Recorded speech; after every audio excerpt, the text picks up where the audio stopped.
আমরা দেখতে পাচ্ছি যে সেনাবাহিনীর সাথে ঢাকা মেট্রোপলিটন পুলিশের একটি দল সেই মাহবুবুর রহমান মোল্লা কলেজের দিকে এগিয়ে যাচ্ছেন এবং ভবনের ভেতরে যারা আটকা পড়েছেন তাদেরকে উদ্ধারের জন্য তারা এখানে জড়ো হয়েছেন।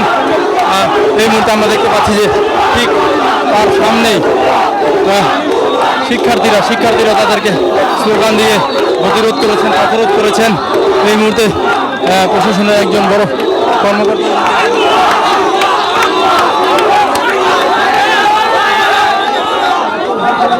দর্শক এই মুহূর্তে যে মাহবুবুর রহমান মোল্লা কলেজের সামনে শিক্ষার্থীরা জড়ো হয়েছেন তারা যেটি বলছেন যে ক্যাম্পাসের ভেতর প্রশাসনকে ঢুকতে দেওয়া হবে না, কিন্তু এই মাহবুবুর রহমান মোল্লা কলেজের ভেতরে এখনও অনেকে আহত অবস্থায় আটকা পড়েছেন। এমন খবরের পরিপ্রেক্ষিতে কিন্তু এখানে তাদেরকে রেস্কিউ করার জন্য প্রশাসনের লোকজন এখানে জড়ো হয়েছেন, কিন্তু তাদের গতিরোধ করে দিয়েছেন এখানকার বিক্ষুব্ধ শিক্ষার্থীরা। আমরা দেখতে পাচ্ছি এই প্রশাসনের তরফ থেকে বাংলাদেশ সেনাবাহিনীর সম্মুখ সারিতে রয়েছেন এবং রয়েছেন ঢাকা মেট্রোপলিটন পুলিশের কর্মকর্তারা। এর পাশাপাশি এখানে বেশ কিছু র্যাবের সদস্যকেও দেখা যাচ্ছে। আমরা দেখতে পাচ্ছি প্রশাসনকে ঠিক অবরুদ্ধ করে রাখা হয়েছে। এই মুহূর্তে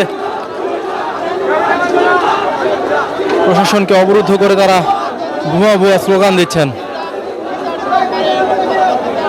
শিক্ষার্থীদের যেই ক্ষোভের বিষয়টি তারা প্রকাশ করছেন যে সকাল থেকে এই এলাকাতে প্রায় 4 থেকে 5 ঘন্টা ব্যাপী সময় নিয়ে সংঘর্ষ চলছিল এবং সেই সংঘর্ষের সময় তারা কোনো প্রশাসনিক সহযোগিতা তারা পাননি এবং সেই জায়গা থেকেই কিন্তু তারা ক্ষোভ প্রকাশ করছেন এবং প্রশাসনকে এই মুহূর্তে এই জায়গাটিতে আটকে দেওয়া হয়েছে।